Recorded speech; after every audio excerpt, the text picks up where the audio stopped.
Hey everybody, we're here with the VANBASSADOR with Rebecca Robinson from FareHarbor. Rebecca, thanks for joining us. Yeah, thanks so much for having me.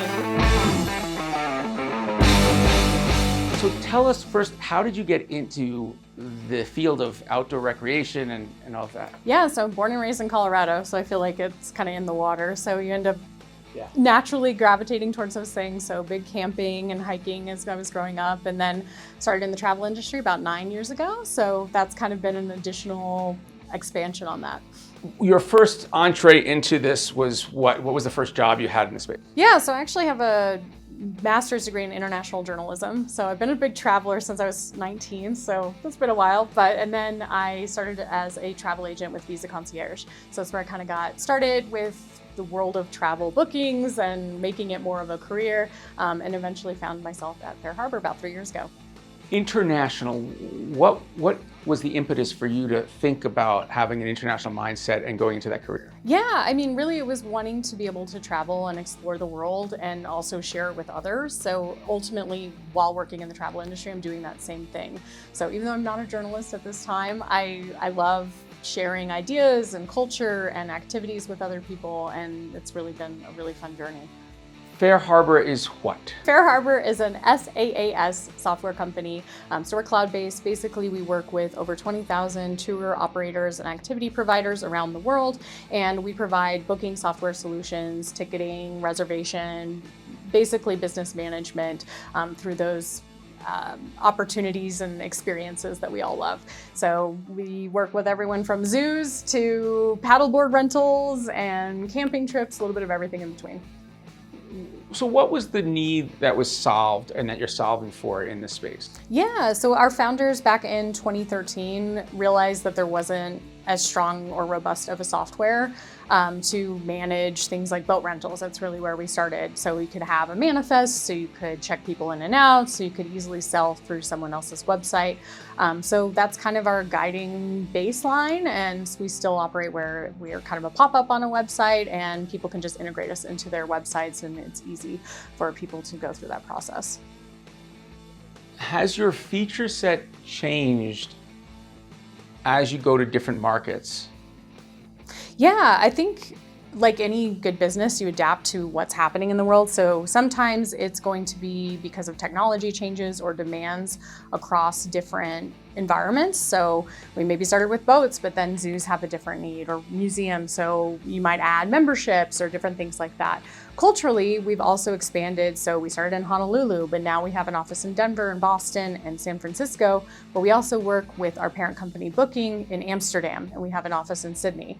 And in each of those markets, we're able to hire people locally that better understand the needs of, say, EMEA or APAC, and be able to adjust those, whether it's a sales tactic or connections, to better match those markets.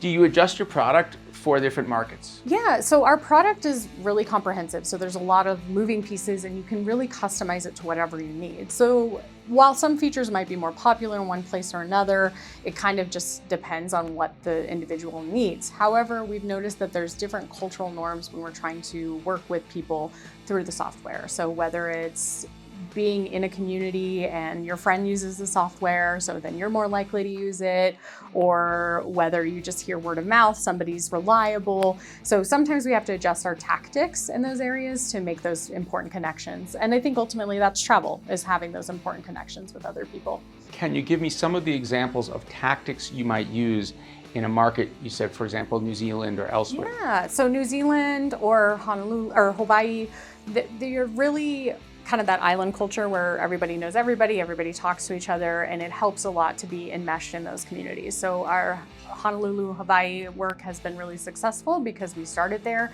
and our team there they're all either locals or they've lived there a long time, and they're really active in the community. They're constantly going out and learning about what's happening, new events and activities. They go and visit our clients regularly. And it's really making those deep connections so that people stay with us, or we can improve our product because we're learning from them directly.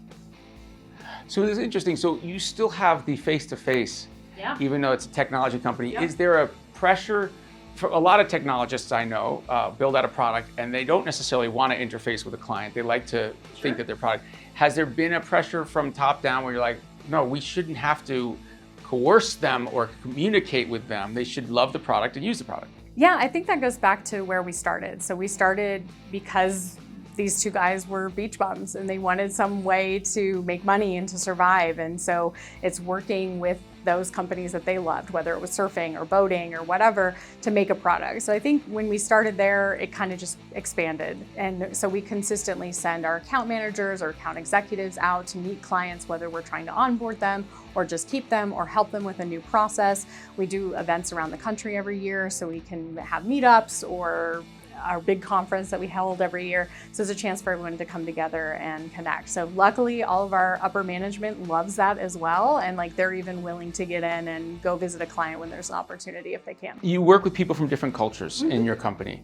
What are some of the differences in the way people do business in different countries? Yeah, so again, that community connection, like that's been the biggest one I've seen is, you know, you go to a small town and they don't know the technology or they're not aware of it, but their neighbor says, it's great, use them, or I love working with my account manager. So that makes a big difference as well. So that's a big cultural thing. Sometimes there's differences in like, well, I like doing everything over the phone. And so sometimes it's expanding and saying, hey, totally understand that. You can still do that with our software.